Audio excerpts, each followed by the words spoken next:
Hello everybody, my name is Gregory Kapfhammer and I'll be here today to talk to you a little bit about how we've been using Python and Travis continuous integration and GitHub in order to effectively teach programming.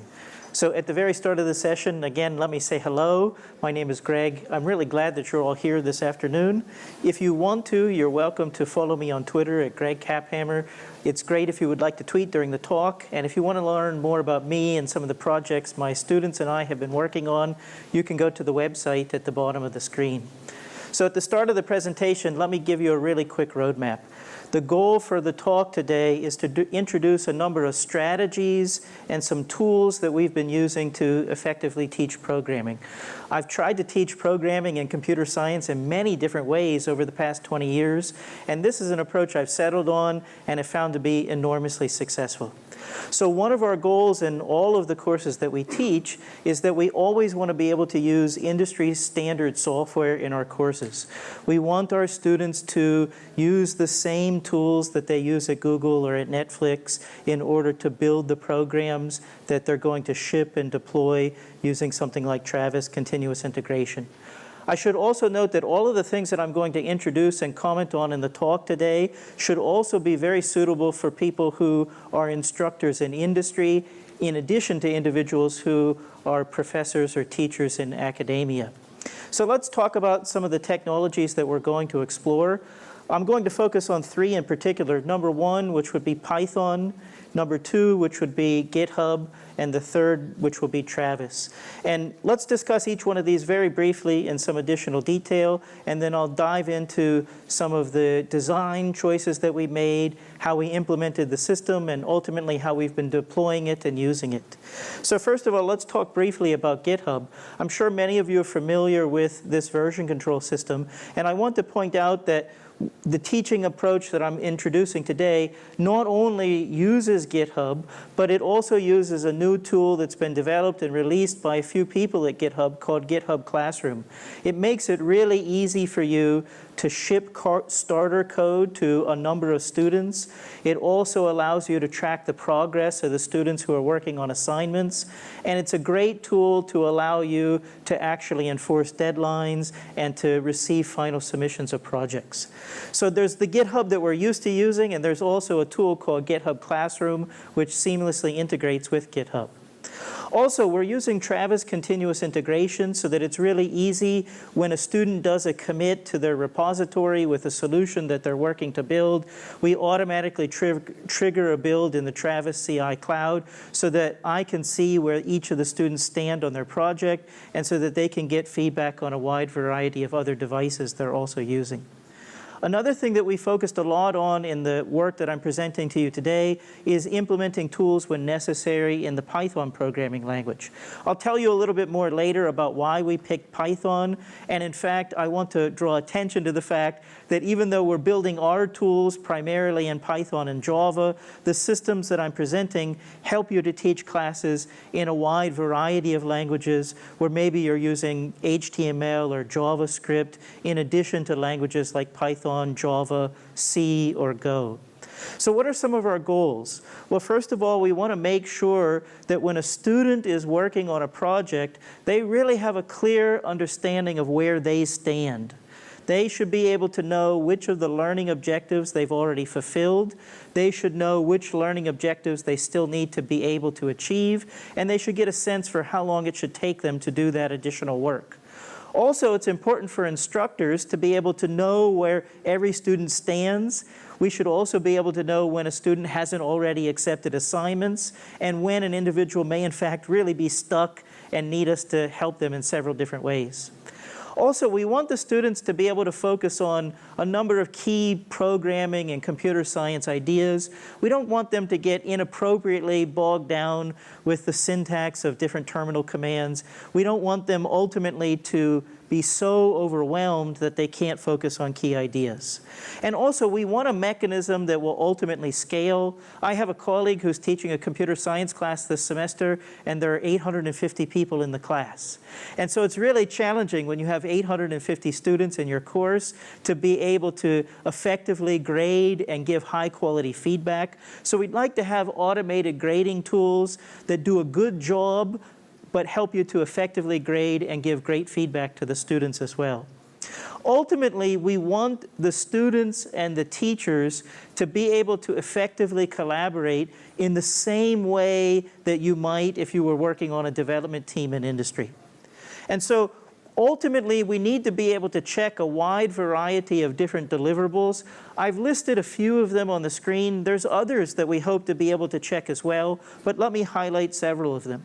Obviously, in a course that is focused on computer science or computer programming, we want to be able to check source code. However, with that said, it's also important for us to be able to analyze and give feedback on a student's technical writing. We want to know about how they're using Git and GitHub, so we want to know things about their commit messages. We want to know things about how many times they've committed, and we also want to be able to know whether the work was shared effectively among team members. Also, we want to be able to check the output of a program in a wide variety of formats. And when students run experiments, we want to have the ability to actually inspect their data files and look for certain patterns or certain layouts in the data. And again, as I indicated a moment ago, our goal is always to leverage existing tools whenever it's possible for us to do so. There's a whole bunch of tools that we've already integrated into the system, and in fact, many other learning and education systems have tools that do these types of things as well. For instance, we want to be able to perform source code linting for people's code to make sure it adheres to the right formats. We want to be able to check the technical writing that they do in Markdown files. We also want to ensure that the prose that the students write is correct prose that's easily read by an instructor or by the members of their team or by a teaching assistant or tutor. And then finally, as you may anticipate, we like to be able to additionally run test suites in a wide variety of testing frameworks like JUnit or PyTest. And then we want to be able to use automated build tools like Gradle that allow us to seamlessly sew all these tools together in order to do checks with programs written in Python to ensure that the code is properly formatted, that the test suite didn't break the build, and that we have technical writing that's of a high quality. So with that said, I have to tell you, there's a lot of great tools out there, but some of them still don't solve a number of the problems that we were interested in solving when it came to automated grading. And so in that circumstance, we decided to turn to the Python programming language so that we could implement some of our own solutions to support additional, more robust checks. So there's a whole bunch of benefits of Python. Let me quickly highlight 3 of them, and then I'll give a brief shout out to some of the tools and packages we've really enjoyed using. One of the things that we found exciting is that there was a great ecosystem of tools and packages that really helped us to get up and running faster. And another thing is, remember, this is a team of individuals. We're all working together to build this tool. And if you've ever built a system without a test suite and then wondered, should I merge that pull request or not? It's really hard. And so what we've also focused a lot on is using some of the tools that are a part of the Python ecosystem that allow us to very effectively test our code so that when we ship it and we're running labs with hundreds of students, we have a confidence in the correctness of our code so that our code doesn't break and then ultimately derail the learning experience for our students. So I mentioned a moment ago that I would give a shout out to some of the tools that we've used in our development. First of all, one thing that we really love to use is the black code formatting tool. If you haven't used it before, it's really a lot of fun, and it also helps you to ensure that all of your code is properly formatted. I'll tell you in a moment about the systems that we've been building. One of them is called Gator Grader, and we use Black and Flake 8 in order to ensure that all of our code is formatted in a proper fashion. We also have really been enjoying the use of pipenv. If you've ever struggled with the creation of virtual environments and the installation of packages, this is a great tool. I'd encourage you to try it out. It makes it really easy for you to build your virtual environments and run your programs with all of the appropriate packages. We also have been using the Pylint tool in order to ensure that our code adheres to appropriate standards. And then, I have to be honest, one of my favorites is the PyTest testing tool. In fact, frankly, it's one of the key reasons that we picked to program this system in Python. If you've ever thought testing was hard, go ahead and try PyTest. I think you'll find it to be truly delightful. We also use the code coverage facilities that are built into PyTest to make sure that we have code that is well tested so that when we deploy it during a lab or a practical session, it works correctly. Now, in addition to making a few comments about code and the tools that we're using, I want to comment briefly on some of our design principles that we followed as we were trying to implement the systems that I'll share with you in just a moment. First of all, I should say that one of our design principles is that it's not good enough to have code that works. We want to have code that's simple, we want to have code that's easy to maintain, and we want to have code so that our entire team of developers can easily add features to the code base. Also, we have a little joke, and our joke is that if your code hasn't been executed, then I will assume that it doesn't work. And we really try to aim for high code coverage according to multiple understandings of code coverage. We're right now at about 99% code coverage. We have a few lines of code that are really hard to cover, but we found that it's really helpful to remind ourselves, not only does it have to be simple, but it has to be well tested, and if you haven't executed, then we'll assume that it in fact doesn't work. Also, one of the things that we've really taken great pains to do is to ensure that we always prefer simple interfaces over simple implementations.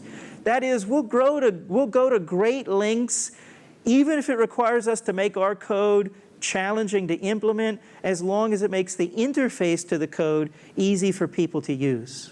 And then the other point is, we've really tried to carefully focus on having great documentation. One of our goals is to ensure that there's contributions from a wide variety of different institutions and individuals, and we've tried to aim to have exceptional README documentation and great documentation in our code. And in particular, for our code comments, we don't want to simply reiterate what the code does, but actually talk about what we were thinking when we implemented the code and why we designed it the way that we did. So to give you a sense of where we're going to go next, my point is that we want to have flexible checking techniques which will allow a student to run all the checks on their computer, or additionally for them to do an add or a commit and then a push, and then as soon as they push their materials to GitHub, to have the full checks that happen on their computer also happen in the cloud. If you want to learn a few more details about some of the tools I'll be presenting in the rest of my talk today, you can go to GitHub and search for the Gator Educator group, and then look for some of our tools. We also have sample labs and practical assignments that are available for you to inspect.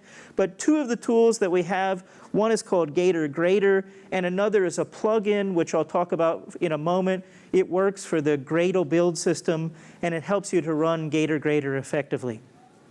Now, if you were an instructor, either in industry or academia, I should underscore the fact that you need to be able to create two repositories. And if you're used to creating and storing all of your assignments in one big repository, I want to underscore that this model will be a little bit different. And if you look on the left-hand side of the screen, you'll see that first of all, you should create a solution repository. The idea behind this repository is that it should have all the code that you think is necessary in order to arrive at a full, complete solution. Then after that, you would create what I like to call a starter repository, which would have several key segments of the system removed, because those are the parts that you might want a student to implement so that they can achieve certain learning objectives. And then ultimately, you want to enable the starter repository that a student creates through the GitHub Classroom system.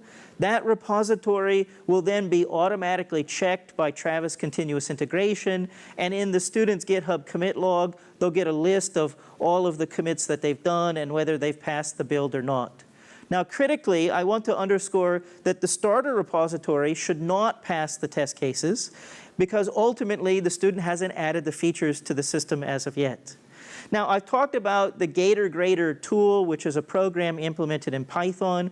We've created a plugin that goes for the Gradle plugin system, and ultimately this Gradle plugin supports a wide variety of languages, but it allows us to very easily run in parallel a bunch of Grader checks on a student's documentation or writing or source code or output. Now, I'm not going to go into all of the details as I zoom through this code, but I want to highlight a few key things about, first of all, the configuration of Travis CI. So first of all, we're going to do private builds in the cloud for every one of the students. And for this assignment that I'm highlighting today, we're going to use the Java programming language in this introductory course. Now, to get this to work correctly with Python and pipenv, we have to do some tricky things to actually tell pipenv and the virtual envs created by Travis to work correctly. We're then going to install a whole bunch of additional tools that help us to do other checks. We'll install the Gradle tool itself, and then we'll start performing a number of checks. For example, MDL will check the markdown, Pros will check the students' code and their writing, and then we'll run checks to make sure, for instance, that the code builds and runs correctly. And last but not least, we'll actually use the Grader plugin through Gradle in order to check to see if all of the wide variety of checks actually pass. Now, given time constraints, I'm only going to highlight a few of the checks, but I want to underscore that the Grader tool is configured by a YAML file, and all that you need to do to configure Grader is to first of all give the name of your class or some unique label for it. You also want to indicate that the build should fail if any of the checks do not pass correctly. Next, there may be a Java file, or in other assignments, a Python file, and you might want to check that it has a certain number of single-line or multi-line comments. You might want to check that it has certain fragments inside of the code that you're really looking for. And then you might want to check the markdown technical writing to ensure that it has a certain number of paragraphs and that the paragraphs have a certain number of words. Although I won't highlight all of the details on the screen today, you can also do additional checks on the student's GitHub repository. Maybe you want to check that they've performed a certain number of commits or that they've shared the commit workload in a team in an effective fashion. So here's a very small snippet of the output that Grader might produce. For example, you can see that it was looking for 14 checks, but commits, but a total of 9 were found so far. It was looking for paragraphs of writing where each one had at least 100 words, and a certain paragraph only had 12. And it was looking for a certain fragment in the output, and so far that fragment wasn't found at all. A student then gets some nice feedback indicating that they've passed about 46% of the checks. And if you were to look at the full diagnostic output, it actually tells students where to zoom next in their code so that they continue to work on an assignment.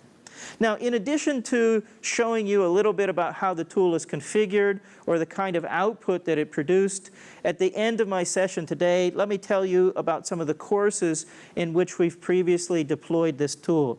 First of all, we've used it in a number of introductory programming courses where we're teaching students how to produce animations and music and art and graphics. We've also taught students about how to build algorithms and data structures or to build large software systems in a team. We've also deployed this system in web development courses or in courses that teach artificial intelligence. Now, the point that I want to stress is that there's a number of different topics. The courses have different goals. They use different programming languages, and they're even targeted to students at a different level of knowledge. We've used these materials that I'm presenting today during lab sessions, also during short in-class programming sessions, and during shorter practical sessions as well. And then finally, I thought it would be appropriate to give a quotation from a student who's recently used this tool. One of the things that Anna said is that she felt like Grader and a number of the associated tools were like having a constant coach who could always give her feedback on what she was doing well and where there were opportunities for her to improve. Now, when you think about this system already being in existence, there's a couple areas for future work and experimentation that I'd like to think about. You might want to analyze these students' submissions in different ways in order to gain a wide variety of insights. For example, one question that you now could be able to effectively answer on a large scale is the one I'm now projecting on the screen. That is, what code and concepts may cause students most frustration when they're working on a programming project? So with those things in mind, let me again say thank you for being here today, and let me conclude by saying, hey, why don't we collaborate in the future? I know that we're right now in the month of Hacktoberfest, and so we would love to have some of you submit pull requests or to submit bug reports. If you go to the Gator Grader or Gator Gradle website, you'll see we've even marked out a number of issues as being good first issues for people to contribute, and we got 2 or 3 PRs just yesterday. So we'd love to have you to contribute. Again, one of the main tools is called Gator Grader. There's a number of sample labs, and we have a Gradle plugin which is called Gator Gradle. So with those things in mind, let me quickly reiterate my main contributions and draw my talk to a conclusion. First of all, we wanted to build a tool that would allow both students and faculty to have a clear status on where they stand on programming projects. We want students to be able to focus on the key ideas and not get inappropriately bogged down in terms of the use of their tools. We also want to have a system that supports fast and effective grading and allows us to scale to large but still involved and interactive computer science classes. With that, again, let me encourage you to go to GitHub, search for the Gator Educator organization, and then look for projects like Gator Grader. Thanks again for being here this afternoon, and if you have any questions, I'll be glad to hang around after the talk in order to answer them. Thank you, everyone.